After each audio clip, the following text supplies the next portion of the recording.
Hi friends, welcome to ஜோதிமா சமையல். இன்றைக்கி நம்ம வீடியோவில் என்ன பார்க்க போகிறோன்னா ஒரு முட்டை சுக்கா தான் பார்க்க போகிறோம். முட்டையில் இந்த மாதிரி கூட செய்யலாமான்ட்டு இருக்கும். அந்தளவுக்கு இது ஒரு வித்தியாசமான டேஸ்டியானது. இதுக்கு வந்து தேவையான பொருள் என்னன்னு பார்த்துடலாம். இப்போ ஒரு ஸ்பூன் வந்து கடலை மாவு எடுத்திருக்கேன். ஏன்னா இது முதல்லையே ஏன் போடுறேன்னா இது வந்து முட்டையில் போடும்போது கரையாது. அதனால் இப்பயே போட்டு லேசாக கரைச்சி வச்சுக்கலாம். பாருங்கள், கரைச்சி வச்சுட்டேன். ஒரு ஸ்பூன் கடலை மாவு போட்டிருக்கேன். இப்போது இது முட்டை வந்து நான் 4 முட்டை எடுத்திருக்கேன். 4 முட்டையும் உடச்சி இதில் ஊற்றிக்கலாம்.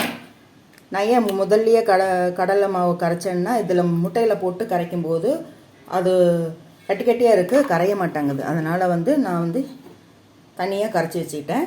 இப்போ இதை வந்து முட்டையை வந்து தனியாக ஊற்றுறேன்னா இப்போ வெயில் காலம் முட்டை எல்லாம் நல்லா இருக்காது, கெட்டு போயிருக்கும். அதனால் நான் வந்து இதே கூட பாருங்கள், அந்த ஒயிட்டாக இருக்கிறதெல்லாம் எடுத்துடணும், இந்த ஓரத்தில் இருக்கிறதெல்லாம் எடுத்துடணும். இந்த மாதிரி 4 முட்டையும் தனித்தனியாக ஊற்றி தான் நான் வந்து இதில் ஊற்ற போகிறேன். நம்ம ஒட்டுக்காக ஊற்றினா அது ஒவ்வொன்று கெட்டு போய் கூட இருக்கும், மற்றதும் வேஸ்ட்டாக போயிடும். அதனால் இப்போ 4 முட்டை எடுத்திருக்கேன். 4ம் உடச்சி ஊற்றிக்கலாம். இப்போ பாருங்கள், நான் 5 முட்டை இருந்தது, 5 முட்டையும் ஊற்றிட்டேன் நான். இப்போது கொஞ்சம் 1/4 டீஸ்பூன் வந்து மிளகுத்தூள், அப்புறம் ஒரு 1/4 டீஸ்பூன் வந்து சீரகத்தூள், அப்புறம் தேவையான அளவு மஞ்சத்தூள், அப்புறம் இதுக்கு தேவையான அளவு உப்பு, இதெல்லாம் போட்டு நல்லா கலந்து விட்டுக்குங்க. கலந்து விட்டுட்டு பார்க்கலாம். இப்போ பாருங்கள், முட்டை நல்லா கலந்து விட்டாச்சு. இப்போ இது ஓரம் வச்சுட்டு இப்போ இன்னொரு கிண்ணம் எடுத்துக்கோங்க. அதில் கொஞ்சம் எண்ணெய் விட்டுட்டு எல்லாம் படுற மாதிரி நல்லா தடவி விட்டுருங்க. இந்த முட்டையை எடுத்து இதில் ஊற்றிடுங்க.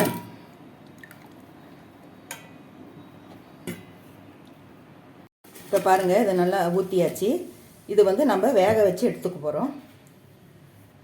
இப்போ பாருங்கள், ஒரு இட்லி பொன்னி வச்சுருக்கேன். அதில் தண்ணி கொதிச்சிட்ருக்கு. இப்போ அதில் வந்து ஒரு கிண்ணத்தை வச்சுட்டு மேலே வச்சிடலாம். இது வந்து கொஞ்சம் நேரம் வேகட்டும். இப்போ பாருங்கள், வெந்துருச்சு. ஒரு 10 நிமிஷம் 1/4 மணி நேரம் ஆகும் இது வேகிறதுக்கு. எப்படி வந்திருக்கு பாருங்கள், அப்படியே இந்த புட்டிங் மாதிரி வந்திருக்கும். பாத்திரம் வந்து நீங்கள் பெருசு வச்சுக்கோங்க. பாதி தான் ஊற்றுனேன் பாருங்கள், மேலே வரைக்கும் வந்துருச்சு. இப்போ இது குத்தி பார்த்தீங்கன்னா ஒட்டாமல் வரணும். பாருங்கள், வெந்துருச்சு. இப்போ இது கொஞ்சம் ஆறுன வாட்டி நம்ம இதுலேருந்து எடுத்துக்கலாம். பாருங்கள், இவ்வளோ சூடாக இருக்குன்ட்டு சூப்பராக அப்படி கேக்கு மாதிரி வந்துடும். இப்போ இது ஆறட்டும். இப்போ பாருங்கள், ஒரு கடாய் வச்சுருக்கேன். அதில் வந்து எண்ணெய் ஊற்றிருக்கேன் கொஞ்சமாக. இப்போ வந்து சோம்பு போட்டுக்கலாம். சும்மா ஒரு 10 சோம்பு போட்டுக்குங்க. போட்டுட்டு பெரிய வெங்காயம் நல்லா ஒரு 2 வெங்காயம் பொடுசாக நறுக்கி வச்சுருக்கேன், அதை போட்டுக்கலாம். அப்புறம் கருவேப்பிலை, இதை நல்லா பொண்ணு வரவளை வதங்கட்டும். இது வதங்கிறதுக்குள்ளே நம்ம அங்கே ஆற வச்சுருந்த அந்த முட்டை புட்டிங்கை போய் பார்க்கலாம். இது அப்படியே வதங்கிட்டு இருக்கட்டும்.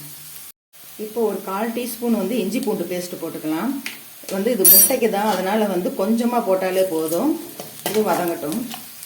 நல்லா ஆறிடுச்சு. நல்லா ஜில்லுன்னு ஆறினாதான் அது சுற்றிலும் எடுத்து விட்டால் கரெக்டாக வரும்.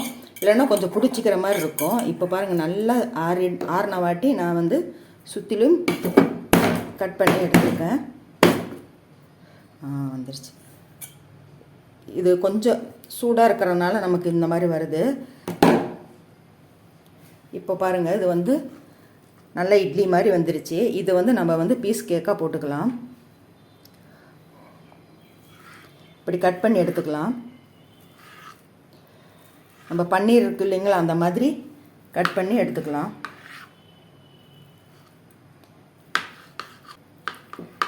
முன்னாடியே நீங்கள் செஞ்சு வச்சுக்கிட்டிங்கன்னா கரெக்டாக இருக்கும். நம்ம அவசரத்துக்கு செய்யணுன்னா கொஞ்சம் லேட்டு தான் ஆகும். பாருங்கள், இந்த மாதிரி பன்னீர் மாதிரியே இருக்கும் பார்க்குறதுக்கு. நல்லா க்யூபாக வந்து கட் பண்ணி எடுத்துக்கலாம். இப்போ இது வந்து எப்படி செய்யலான்னு பார்க்கலாம். மாதிரி எல்லாம் கட் பண்ணி எடுத்தாச்சு. பார்க்கவே சூப்பராக இருக்கும். நல்லா வதக்கியாச்சு. இப்போது இதுக்கு என்னென்ன தேவையானதுன்னு போட்டுக்கலாம்.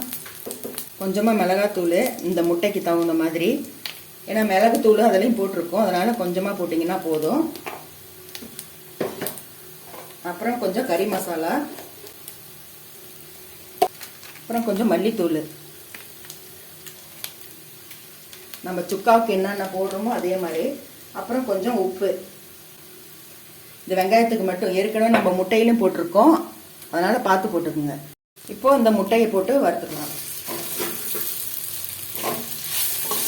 இது ஒரு டிஃப்ரெண்ட்டான ஒரு டேஸ்ட்டாக இருக்கும். நம்ம எப்பயுமே மட்டன் சுக்காவில், சிக்கனில் இந்த மாதிரி தான் சுக்கா பண்ணியிருப்போம். இந்த முட்டையில் செஞ்சு சாப்பிட்டு பாருங்கள். ஏன்னா இதில் எலும்பு இருக்காது, முள் இருக்காது, எதுவும் இருக்காது. குழந்தைங்களுக்கு கூட ஈஸியாக சாப்பிட்ருவாங்க. டேஸ்ட்டு சும்மா அப்படியே இந்த பன்னீர் வறுத்து சாப்பிட்ட மாதிரியே இருக்கும். பாருங்கள், நல்லா பாருங்கள் வதங்கியாச்சு. இப்போ பாருங்கள், சூப்பரான மட்டன் சுக்கான்னு வாயில வருது. முட்டை சுக்கா ரெடி ஆயிடுச்சு.